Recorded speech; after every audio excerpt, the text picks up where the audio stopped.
You're listening to an Ono Media podcast. Hi, everybody, and welcome back to the Into the Dark podcast. I am so happy that you are here listening. I'm going to just skip over my spiel about leaving this video a thumbs up, dropping a comment, maybe rating the podcast, okay, and just get right into it. It's really early right now for me. It's 7 a.m. as I'm recording this. So good morning if it's morning time when you're listening to this. I hope we're all going to have an amazing day. Let's get into my 10 seconds before getting into the meat of the episode. So my 10 seconds is just going to be a quick little update. We have our Salt Lake City live show coming up this week. So we will be in Utah for that. And then I'm also next week going to be in Idaho. So I have just a couple busy weeks coming up, but I'm really excited, but I'm also just a little bit stressed. So I will keep you guys updated on how all of that is going. And we literally just got back from out of town yesterday as well. So we've kind of just been everywhere. It was Garrett's birthday, but it's been really good. And I know that once July comes around, things will start to settle down. But yeah. I'm excited. I'm excited for this upcoming month, and I hope that we all have a great month. Let's get into the episode. Okay, if you know me, you know I love vampires. And if you didn't know, now you do. And some days it really does feel like vampires have kind of taken over pop culture a little bit. You turn on the TV to catch the latest episodes of What We Do in the Shadows, or hop on to Netflix to binge Midnight Mass. You hit a bookstore and you see a table full of Twilight books or Anne Rice books. You have Dracula, Buffy, Edward Cullen. Vampires are a huge part of the media, but they're not real, right? I mean, I remember when I first read Twilight, I was devastated that I was going to have to marry a human. And then I felt the exact same thing when I watched Vampire Diaries for the first time. But the funny thing is, almost every single country on Earth has some kind of mythology about vampires. And all of those stories, they had to come from somewhere. Unless millions or billions of people just happen to come up with the same legends, there may be a grain of truth to these tales.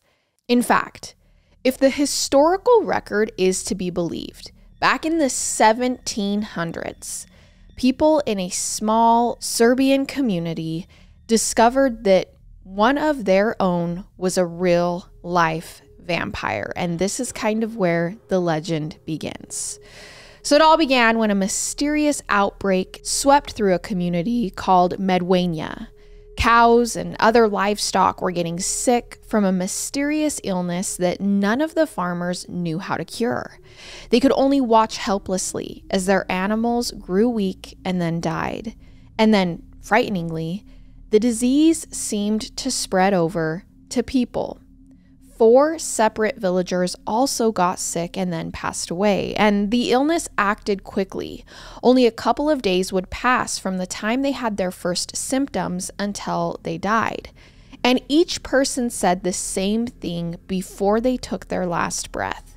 They said a local soldier named Arnold Powell had made them sick. Apparently, according to everyone who died, he had infected them on purpose. What is it about the 1700s and blame? Like, really, 1700s was just a whole bunch of people being like, you are the reason for this. Okay, well, the record keeping from the time, obviously 1700s, is very vague. And I don't have a lot of details on how this person was spreading the illness on purpose to people. But each sick person said that Arnold had tortured them in some capacity. Now, it's not clear to me if he actually bit them, but maybe he did. Either way, everyone agreed that Arnold was to blame for the spread of this disease in the town. This was especially strange for one big reason. Not just that it would be weird for their neighbor to attack and kill the people he'd once considered his friends, but also because Arnold had been dead for almost a full month. So all of his assaults had happened after his funeral. And if these accounts were to be believed, then Arnold had somehow risen from the dead to hurt and kill and infect all of these people. Now, these allegations may not have been that surprising to anyone who knew Arnold in real life. Apparently, before his death, he told his neighbors that he'd actually been stalked by a vampire for years or maybe even decades. He was a soldier, and during his service, he apparently caught the attention of an undead creature. And it didn't matter where he was stationed or how far he traveled, this creature always tracked him down and found a way to make it known that Arnold was in danger. Now, before I go on, I do want to pause and explain.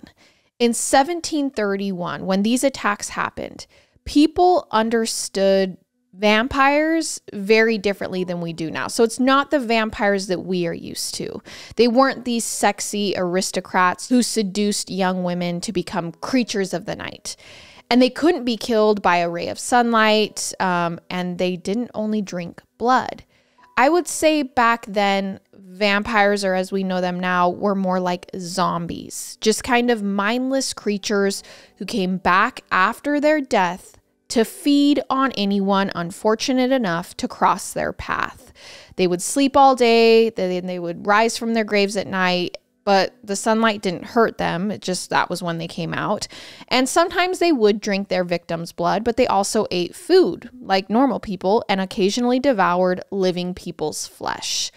So basically, vampires were dangerous because of how brutally violent and unpredictable they were. And at this time, according to legend, there were two ways to turn someone into a vampire. The first was by giving them an improper funeral. Basically, if someone was buried 6 feet deep in a graveyard near a Christian church, then they were good. But if you skipped one of those steps, say because the ground was frozen during the winter and you couldn't dig the grave low enough, or if someone was murdered and never properly buried, well, their corpse might wander the earth seeking vengeance on those who were still living. And that led to the second way that a person could become a vampire. If a vampire attacked or bit someone, they always died and then they rose again as an undead monster after their funeral. So a little bit more how we're used to. And this could happen even if they were buried the right way. The idea was that if a vampire ever attacked you, there was no way to save your life or your soul. That was it. So if Arnold thought he had a vampire stalking him, he needed to go to extreme lengths to keep himself safe. He actually relied on some folk wisdom that he'd come across, sort of a life hack to keep vampires away. Somehow he figured out who the vampire had been before they died, and then he found the grave where they were supposed to be buried, and he ate some of the dirt from the grave, and then he got his hands on the vampire's blood. Again, record keeping, not so great at the time. It's not clear to me how he found this dead person's blood, but he then smeared it all over his body like it was lotion. And apparently rubbing yourself with a vampire's blood and eating the dirt from their grave was supposed to keep them away from you. Now, sadly, he didn't live long enough to see if this tactic actually worked. Just a short while later, Arnold fell off a wagon and died from his injuries. And while, of course, it was tragic for Arnold to lose his life in an accident that should have been preventable, there was a silver lining to all of this. If Arnold was going to die, better for it to be this way rather than let a vampire kill him. At least if he died from a fall, he wouldn't come back as a blood-sucking monster. That is, in theory. Because based on the testimony from his neighbors, who were all getting sick and dying after his undead body attacked them, it sounded like all the steps Arnold took were for nothing. Somehow, he had still turned into the village vamp, or as the people in town called him, a vampire. That's the Serbian word for back from the dead, and it's actually where the word vampire comes from. Now, nobody was sure if Arnold had really been transformed into a flesh-eating fiend. It was hard to make the story of him dying in a fall fit with the local lore about how vampires come about. Unless somehow that vampire that was stalking him had attacked him without him noticing. Or maybe he knew the vampire had gotten to him but kept the news to himself. The people in the village decided to investigate for themselves and take a look at Arnold's corpse, see if his dead body had any signs of vampirism. By this point, Arnold had been dead for 40 days, so everyone expected him to be pretty badly decomposed when they dug him up. But when the people dug up his coffin and cracked it open, he looked as fresh as the day he died. There were no signs of decomposition whatsoever. And on top of that, his fingernails and his hair had grown since his funeral. And perhaps the most disturbing part of all was that there was blood leaking out of Arnold's mouth, and it was fresh. In the past month, all of Arnold's blood should have congealed, but this was still a freely flowing fluid, like he'd maybe bit someone and drank from their necks the very night before. Now, apparently Arnold was a sloppy eater because he didn't just have blood leaking out of his mouth. It was also in his nose, his eyes, and his ears, and some had even dribbled down onto his shirt. So this was all it took for the people of the village to conclude that Arnold really was a vampire. So they found a more permanent way to kill him. First, obviously, they drove a wooden stake through his chest, and as soon as it pierced his heart, Arnold moaned out loud, like he was still alive after being in the grave for 40 days. But there was no way an ordinary human being could have survived that long in a coffin. And after they stabbed him, according to legend, even more blood oozed out around the stake. The villagers burned his body next and then buried the ashes in a Christian graveyard. And for extra safety, they did the same thing to the 4 people who said that Arnold had attacked them before they died. The reason being, they must have been turned into vampires too, so the locals couldn't be safe. But sadly, even this wasn't the end of the first ever vampire attacks. More and more people kept getting sick, and it didn't matter how many corpses the locals staked and burned, the strange vampire attacks kept happening. Nobody could figure out how. The villagers felt like they were doing everything right. Every time someone died, they made sure to give them a proper burial in the graveyard, and they regularly dug up older bodies and executed them if they saw any evidence of one of them being a vampire. They had even changed things up. Instead of reburying the ashes in the cemetery, they tried tossing some in the river so the waters could just carry this vampire infection far away. But the attacks were still happening. And the locals could only come up with one theory to explain all of this. They knew that before they had taken care of Arnold, he'd attacked people and cows.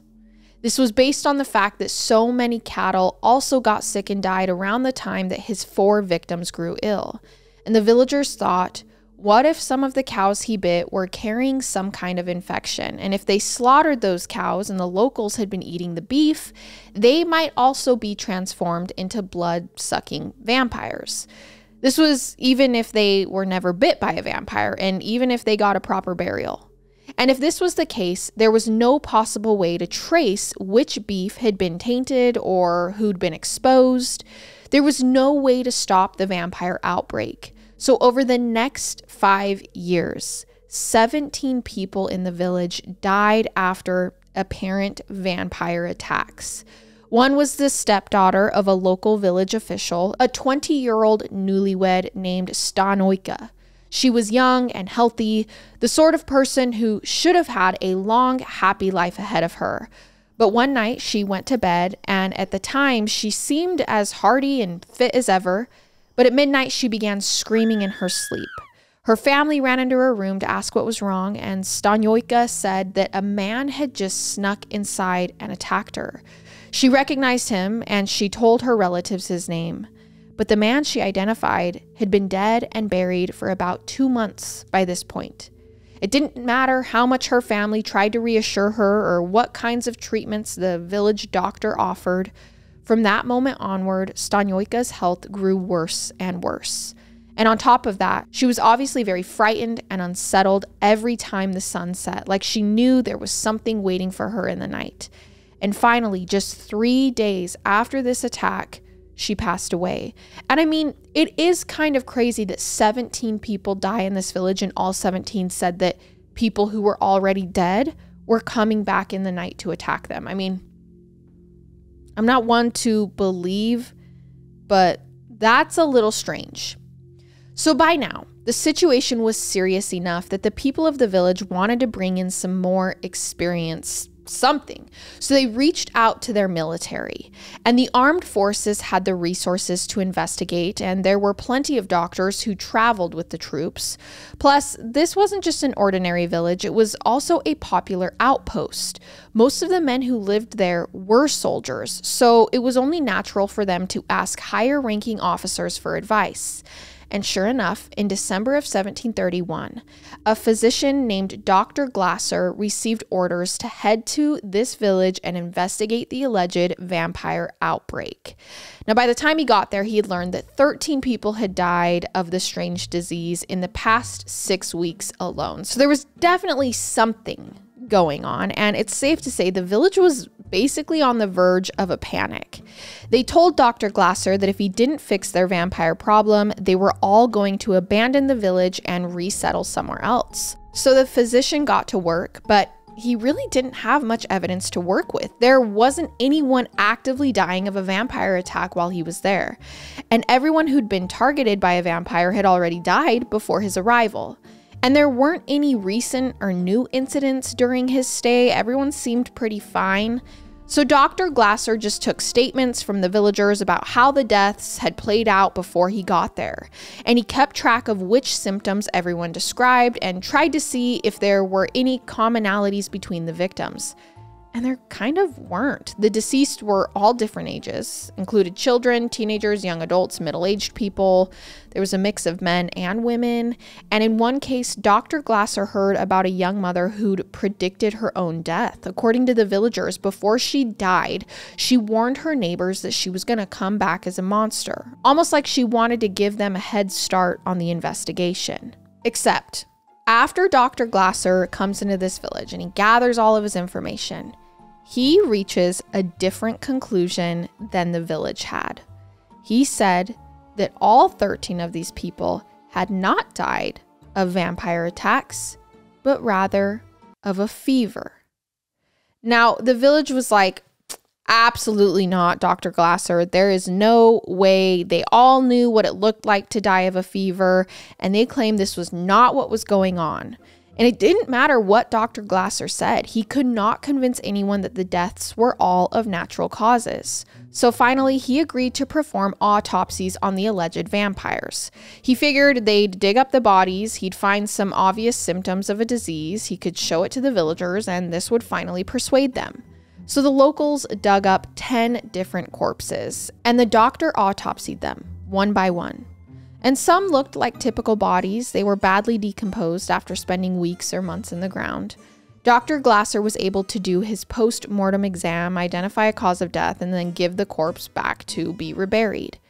However, 7 of the bodies he dug up were pristine. They had all died in the same 6-week window as the other 3, but while those other remains had rotted and broken down, these 7 people looked like they'd only been dead for a few hours.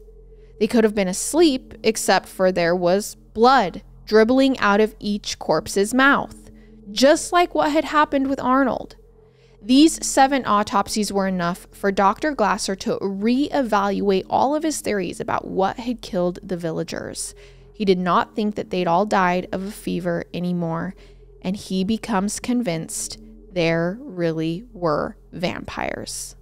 And this was a problem, because if these supposedly dead people weren't really dead, Glasser and the villagers now needed to kill them for real. It was the only way to stop them from climbing out of their graves and attacking more people. But Dr. Glasser was like, hey, we can't just stab these people through the heart. So he writes back to his military commander and says, hey, can I re-kill these people because they're vampires? And when Glasser's commanding officer got this letter, he was stunned. He thought that Glasser was a logical, reasonable man and that he didn't get swept up in superstition. So if he was now saying that he needed authorization to kill 7 vampires, it sounded like something strange was happening over in this village. So the military sends out another trusted physician to try and investigate what's going on. And he ends up coming back with the same conclusion. there was definitely some type of vampire mystical creature or creatures attacking this village. And when this physician wrote back with the evidence, he did not wait for the military to give him permission to go ahead and re-kill all of these vampires. They just did it. Now, along the way of all of this happening, the second physician's report became published. So it goes on, it becomes a bit of a bestseller, and everyone learns what's happening in this village.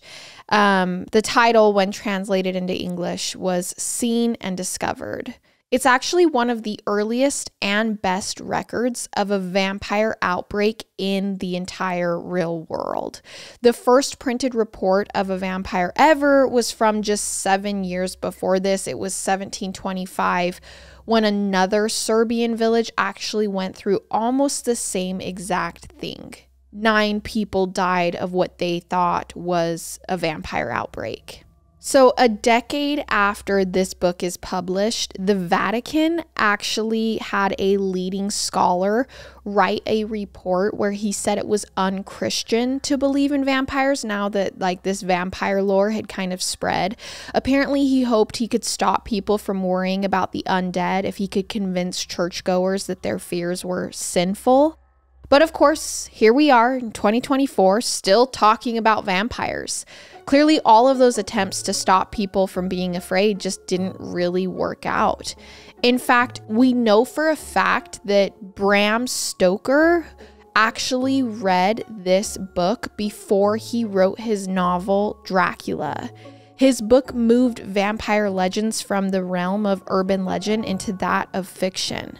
But it may be fair to say that Dracula and all of the other vampire narratives that came afterward were all inspired by a true story. Now, of course, all of these accounts are very old, and the early 19th century was a time when a lot of modern ideas about the scientific method and data gathering hadn't really caught on in the mainstream. So it can be tempting to dismiss all of these stories, to just assume there's a logical explanation that doesn't have anything to do with vampires.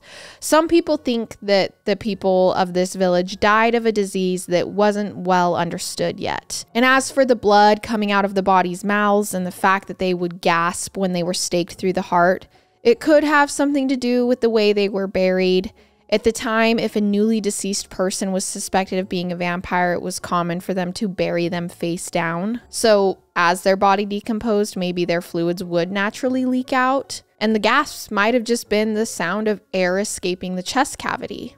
And I do want to emphasize, I know that this village was a small rural community, but it definitely wasn't backwater at the time. Like I said before, a lot of soldiers were stationed there. These were trained military men who'd seen battle.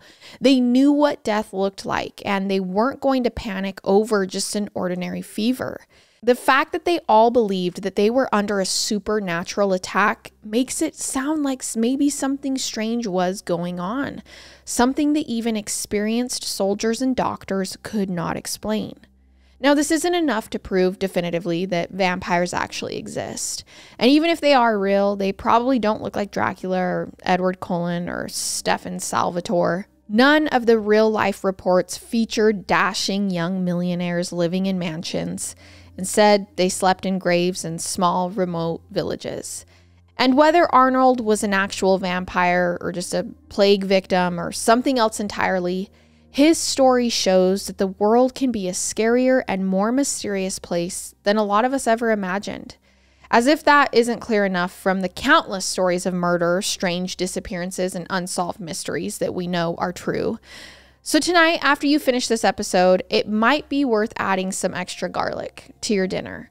Or if you're feeling extra nervous, it may be worth choking down an extra spoonful of grave dirt, because you never know what's lurking out there in the dark. All right, you guys, that was my episode on vampires, and I will see you next time with another one. Goodbye.